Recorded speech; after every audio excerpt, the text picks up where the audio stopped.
Olá a todos, meu nome é Bruno Barbieri. Quem será que tem a melhor genética? Chris Bumstead ou Ramon? Antes de a gente responder essa pergunta, não se esqueça de deixar um like nesse vídeo e se inscrever no canal, que isso me ajuda bastante. O YouTube acaba divulgando mais os meus vídeos. Então, antes de a gente responder essa pergunta, a gente tem que fazer uma outra pergunta, né? O que a gente considera que seria a melhor genética? Se a gente estivesse falando de um esporte que é objetivo, seria fácil responder, né? Então, se a gente estivesse pensando numa corrida aí de 100 metros rasos, o indivíduo que tem melhor genética é aquele que está mais adaptado a correr mais rápido possível. Mas o problema é que no fisiculturismo tem outras variáveis que a gente tem que levar em consideração. Então, quando a gente pergunta quem tem a melhor genética, Ramon ou Chris Bumstead, na internet a gente acaba vendo muito que as pessoas acabam dizendo que o Ramon tem a melhor genética. A gente já vê até árbitros do Olímpia dizendo que o Ramon tem a melhor genética, mas eu discordo disso, tá? Por que eu discordo? Quando a gente está falando da Classic Physique, a gente não está falando só de volume muscular. Então, quem tem a melhor genética não é quem ganha mais músculo mais fácil. Até porque, se fosse pensar só nisso também, até nas outras categorias como na Open, quem teria melhor genética seria o William Martins, que ele compete na Open, é o cara que tem mais volume, né, que tem mais massa muscular no Brasil, e ele nem classificado para o Olímpia ele foi. E o Brandão, que não tem uma genética tão boa assim para ganhar massa muscular, além de participar do Olímpia, acabou ficando em 10º lugar. Isso quer dizer o quê? Quer dizer que o William Martins não treinou o suficiente? Né? Ele errou alguma coisa na preparação? Não, né? São outros fatores que influenciam. Então, por que eu acho que o Siban tem melhor genética do que o Ramon? Vamos começar pela altura e peso, né? Como é uma categoria que tem um limite de peso relacionado à altura, e esse aumento de limite do peso não é linear comparado com a altura, ou seja, tem faixas ali da estatura em que a pessoa é beneficiada, né, em relação ao peso. Eu tenho um vídeo que eu falo sobre essa injustiça na Classic Physique. Eu vou deixar nos comentários abaixo, você pode procurar lá, que você vai ver que determinadas faixas de estatura, quando ela vai aumentando de 2 em 2, o peso ou aumenta de 2 em 2, ou de 3 em 3, ou de 5 em 5, né? Não tem lógica nenhuma. Então, tem determinadas faixas de estatura em que a pessoa tem uma vantagem em relação às outras pessoas com estaturas diferentes. O Siban, ele está na estatura perfeita, tá? Ele tem 1,85.1, ponto alguma coisa assim, né? Então, o limite de peso dele é 109 quilos. O Ramon, ele tem um pouco mais de 1,80. Então, o limite de peso dele é 101. Ou seja, por causa de 4 centímetros de altura, o Siban pode pesar 8 quilos a mais, né? Então, uma vantagem do Chris Bumstead é essa, né? Então, ele tem... Já pode contar um ponto da genética nisso, né? Porque a genética dele foi abençoada, né? Pensando nesse limite de peso pela estatura na Classic Physique.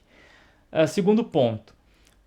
Isso pode soar um pouco engraçado, mas na minha opinião acho que é uma vantagem pro Chris Bumstead. Ele tem um pescoço muito alto e a cabeça muito grande, né? A cabeça grande no sentido vertical. E isso é uma vantagem para ele, porque dá um pouco mais de estatura para ele e isso não pesa tanto, né? Se for parar para pensar em outras partes do corpo, se ele fosse mais alto, se fosse a tíbia, o fêmur, qualquer outro tipo de osso, ia ser muito mais pesado, né? Porque tem o músculo e tal, então isso aumenta muito o peso. Então, como é uma forma de você ser mais alto, subir o mínimo de peso possível, se o seu pescoço ou sua cabeça, né? O pescoço preferencialmente. Então já tem uma vantagem sobre isso, né? Ele ganha uns centímetros a mais ali sem subir muito peso e ele tem esse limite de peso maior para conseguir colocar mais massa muscular. Além disso, pelo fato dele ser mais alto, um atleta mais alto ele sempre vai parecer ser maior do que um atleta menor, né? A vantagem do atleta menor é que ele consegue encher o físico mais fácil, né? Então ele fica mais proporcional. Mas um atleta mais alto, quando ele consegue colocar uma massa muscular e fica equilibrado, ele sempre vai parecer ser maior do que um atleta que tem uma estatura menor. Outra vantagem do Siban é a cintura escapular dele, né? Os ombros. Ele tem os ombros muito largos. E isso dá uma sensação de volume para ele muito grande. O Ramon é um cara um pouco mais estreito, não tem os ombros tão largos assim. Então, quando você vê comparando os dois, a gente vê uma diferença muito grande entre um e outro, né?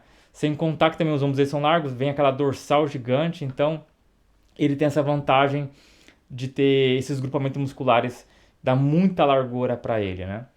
A outra vantagem que o Siban tem em cima do Ramon é que o Siban, quando ele tá parado, né, tá semi-relaxado, ele não parece ser um cara tão grande. Na verdade, quando coloca ele lá do Ramon, você vê assim, poxa, eles são quase do mesmo tamanho, né, de volume muscular. Mas quando o Chris Bumstead faz a pose, ele dobra de tamanho, né? E por que que isso acontece? Isso é por causa da estrutura óssea e muscular dele. Então ele tem uma vantagem de que quando ele entra na pose, ele fica muito maior do que ele realmente, do que ele parece ser. Então essa é uma outra vantagem que ele tem, para essa categoria é perfeito.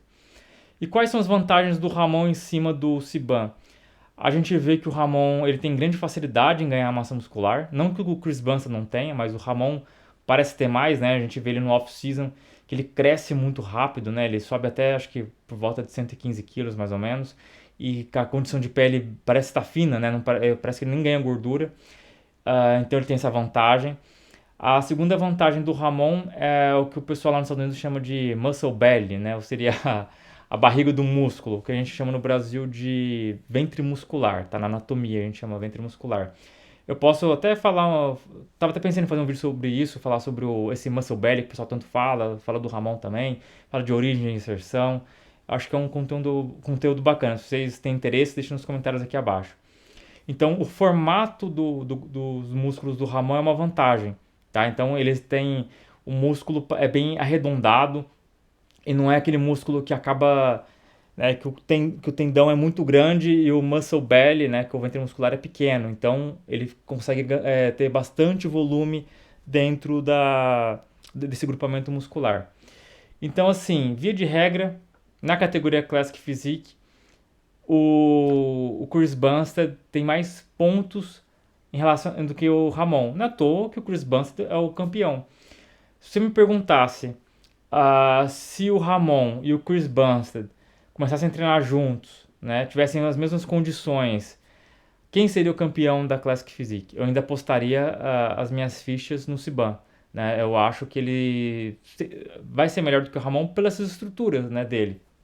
A não ser que mude a regra, né? Mude o que eles estão procurando, mude o limite de peso para quem tem uma estatura menor, aí pode ser que o Ramon tenha alguma vantagem. Mas nas atuais circunstâncias, eu acho que o Chris Bumstead sempre venceria o Ramon. Mas isso quer dizer que o Ramon nunca vai vencer o Siban? Não, né? A gente viu aí que o Ramon acho que nunca teve nenhum tipo de lesão. O Chris Bumstead já teve, acho que 3 lesões, né? Ele tem uma nos isquiotibiais, que a gente consegue ver que o músculo dele é rompido. Ele já tinha tido uma no bíceps, não lembro se foi no esquerdo, e teve de novo agora no bíceps, né? Tanto que quando ele competiu agora no Olympia, a gente viu aquele braço todo inchado. Se fosse na categoria Open, eu acho que o Ramon teria vantagem. Pelo fato dele conseguir ganhar mais massa muscular mais fácil, eu acho que ele acabaria ao longo dos anos aí passando o Siban. Mas se fosse comparar ambos hoje, jogassem na Open, com o físico que eles têm, não contando com os critérios da Classic, eu ainda acho que o Siban venceria. Mas eu acho que o Ramon aí, se hoje eles dois mudassem para Open, se o Ramon não vencesse esse ano, ele venceria no próximo ano, tá certo? Bom, se vocês gostaram desse vídeo, não se esqueça de deixar um like, se inscrever no canal e até a próxima.